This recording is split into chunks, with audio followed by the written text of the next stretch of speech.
Hello and welcome to Superpower Gaming. I'm your host, Kevin Castley, and this is the review of the Mohn Flotilla, a faction from the Discordant Stars fan expansion of the Twilight Imperium 4th edition, which is, of course, upgraded as well by the Prophecy of Kings. So, this is a faction I think is very based. I like these guys' aesthetics, I like these guys' abilities. This is probably my top 3 or 4 that I want to play as once the game components actually arrive. I've already got them ordered. They're going to be here in the next month or so. And, me and my buddies, we're going to play some Discordant Stars, and it's going to be a lot of fun. And I'm really excited to try out the Mohn Flotilla. So let's take a look at these guys. And if you want more faction guides for Twilight Imperium, we're going through every faction in the game, the base game, Prophecy Kings, and we're starting with Discordant Stars just because there's a total dearth of content on it. Really, I've only really seen Esser's Gaming Cave talk about it. So go and subscribe to him. He's very cool. But definitely subscribe to me as well here at Superpower Gaming. We do lots of games here. And we're doing some board games, do video games. Very cool. So let's take a look at these guys. This is the Mohn Flotilla. And y'all know I like purple. These guys' whole thing is purple. We got their faction colors in the background here. Their faction colors are purple, magenta, and red. I've only got 2 lights, so we'll just do the 2 that work with the least, the best contrast and everything. So that's got some magenta and purple going on in the background. Let's get that Mohn Flotilla energy going. So yeah, no, these guys look really cool. Now the 2 commodities doesn't look really cool at all, and let's be real, like the factions I like the most in this game, they tend to have pretty low commodities. Like I've never played a con before. I think a con's cool. I've seen people do insane stuff like a 36 trade good turn of production that was nuts. 2 war suns out and stuff. Look, I understand it's very cool. Me, I'm more into the combat stuff directly, but let's take a look at these guys. So this is the Mohn Flotilla from Discordant Stars. So they start with 2 dreadnoughts. They start with 2 dreadnoughts. That's so based. Already out the gate, you're starting with 2 dreadnoughts. And look at that. That's some spicy tech down below too. So yeah, their commodities are bad, but like their initial ship allocation is lit. They start with 2 destroyers. I was talking in the earlier faction guides, I really like the destroyers. I most recently played as Argent Flight, and I loved them. I loved the destroyers. I loved their ability to just destroy fighters before the combat even starts. I like their versatility. I like their cheapness. I like that you can just spam these guys out. They're a lot of fun. They get 2 fighters, of course. I mean, look, I'd like more fighters, but 2 dreads, that compensates for that a lot. 2 infantry. Now, this is the downside. This is the downside to it. So low commodities, and they're not 2C4I, they're 2C2I. So that's a problem we're going to have to make up for. But okay, 2 dreads, we can do it. We can do it. We got a lot of offensive capability here, and nobody's going to mess with us early on like that. We start with a mech. That's really good. Like, that's got some Nazroka energy going on right there, starting with a mech right out the gate. Very cool. And of course, we start with a space dock. Our starting technologies, these are insane. Like when I think about, look, if I've got a choice on text and stuff, there is one faction in Discordant Stars that we're going to come up on later, which is Eden, which gives us a choice. And I'm like, ooh, do I want Animass or Dark Energy Tap? Look, if there's no asteroids around me, I want Dark Energy Tap. I really like Dark Energy Tap. Dark Energy Tap has the ability to do insane stuff. You could just right there get Mirage, and you've already got another planet out. You got a legendary planet out. You can get Enigmatic Device and get new tech out of it. I know the Space Cats guys, they talked about that, how it's like, well, am I really going to research Dark Energy Tap and then get the thing that lets me get a tech, but I could have got that tech instead of researching Dark Energy Tap? You don't have to worry about that here because you're starting with Dark Energy Tap. It's free. And Scanlink Drone Network. So these guys are really leaning into the exploration.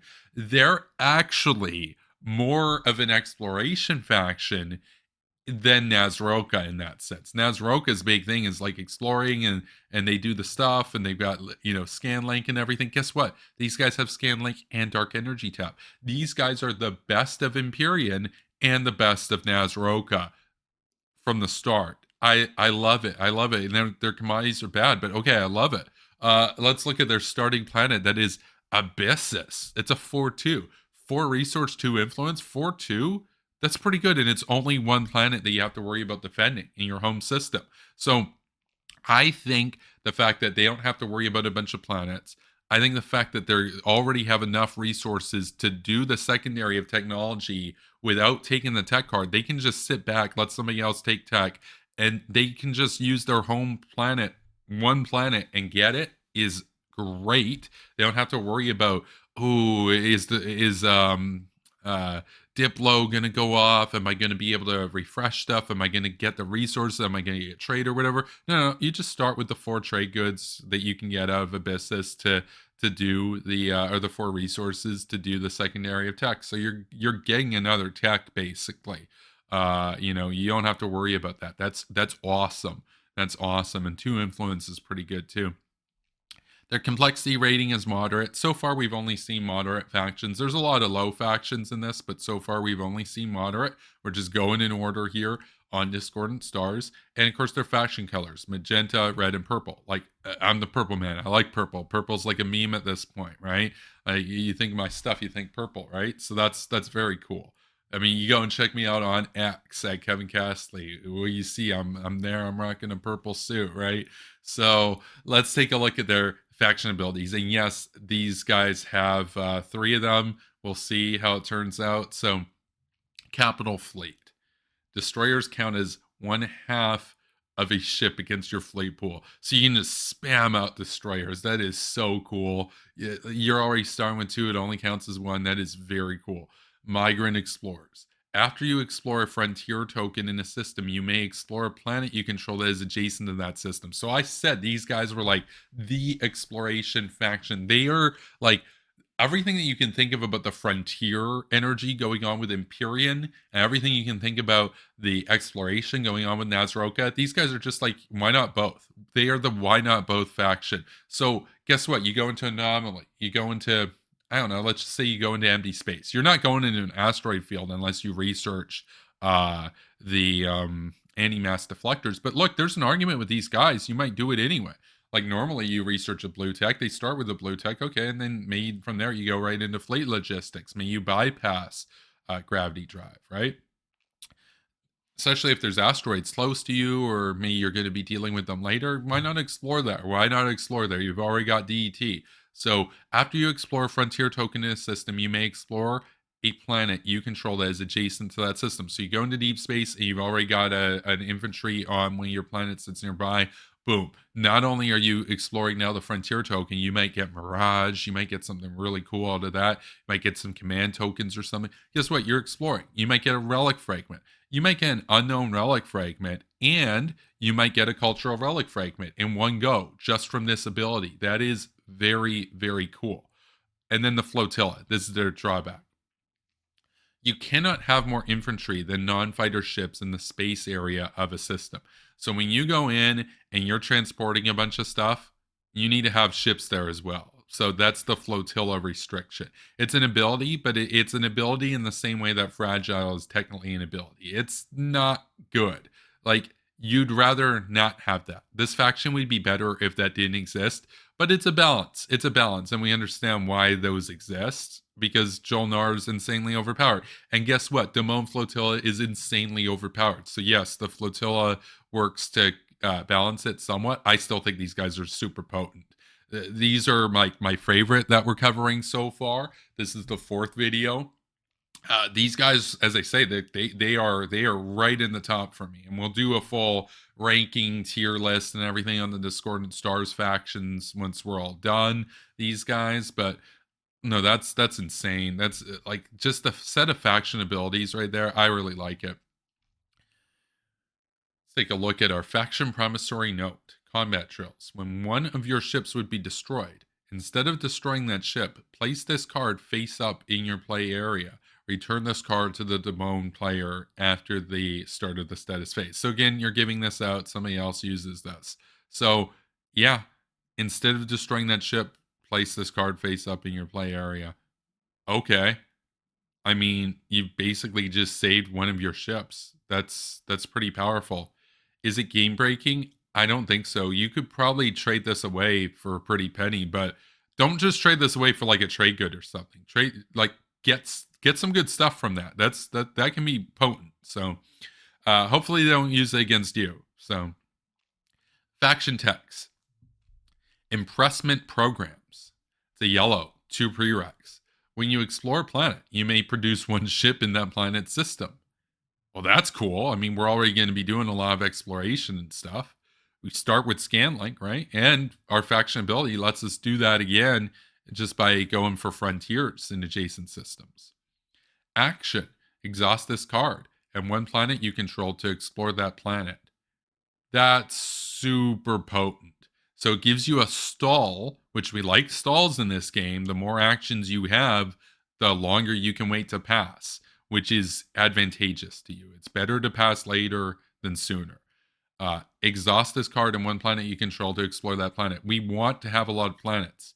Our drawback is we only start with 2 infantry, which means we're going to need to be producing some stuff. And because of our flotilla ability, which is actually a restriction, not only do we need to produce a lot of infantry, we also need to produce a lot of ships to accompany that infantry so that we're staying within that limit, right?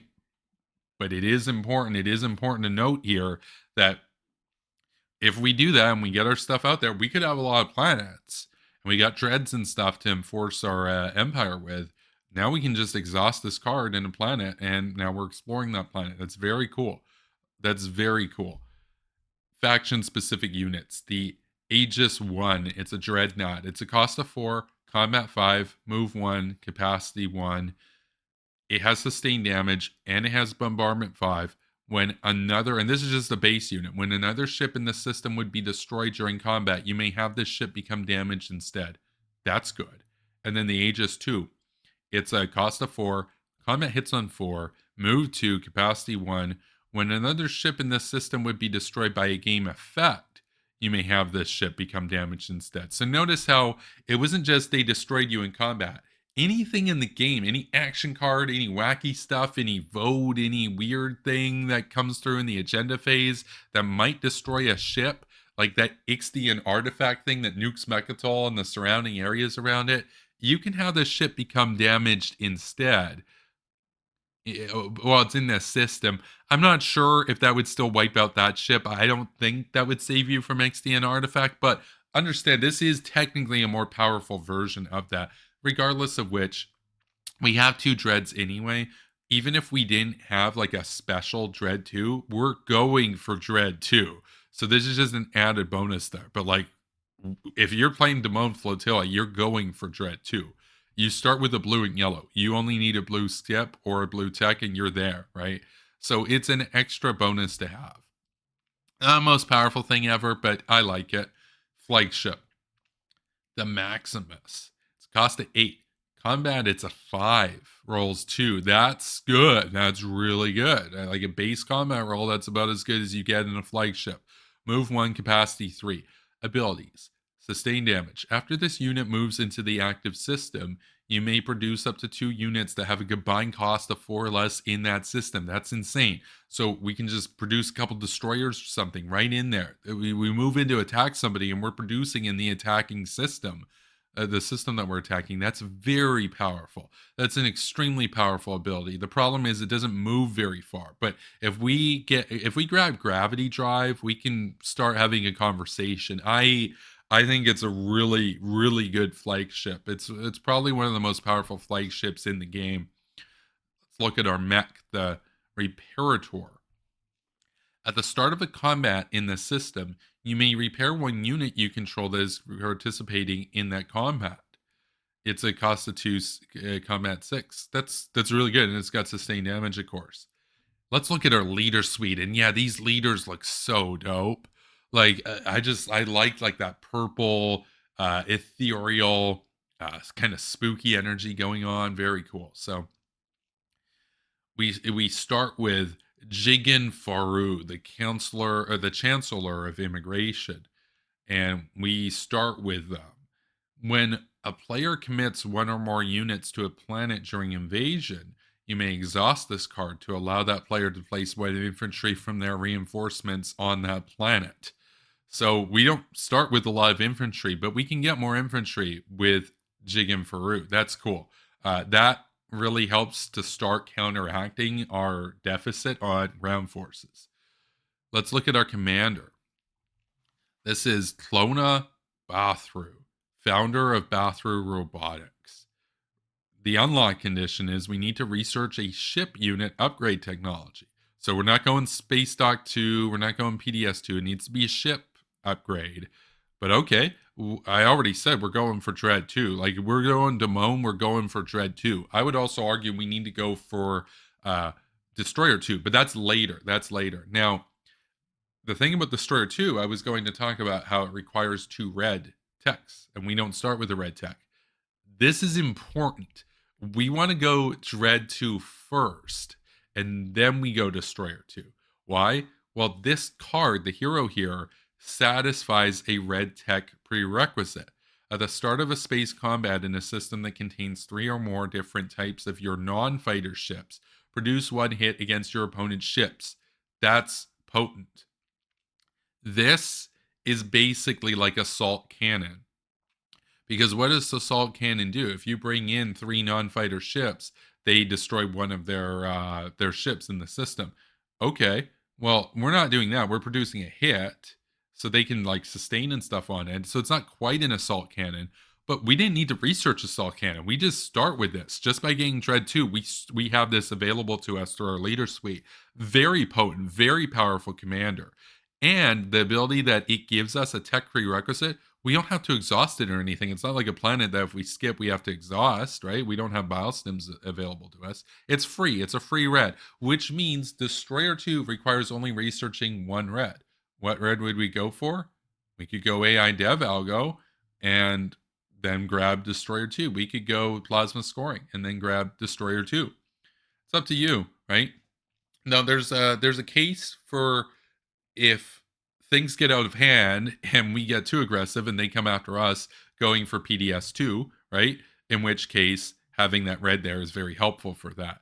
But I would say probably go Destroyer route, especially given that we have an advantage on Destroyers.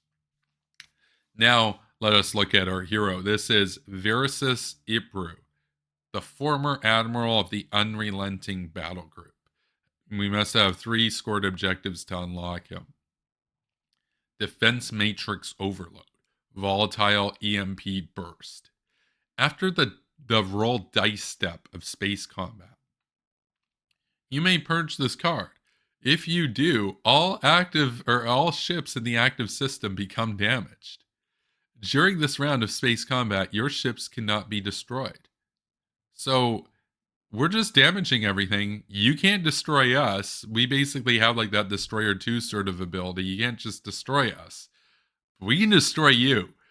That's pretty cool. That's pretty cool. It's not like the most overpowered thing. Like, it's not like Benediction or something, but like, it's cool. It's an EMP burst. We're just basically dangling a nuke in our own corner.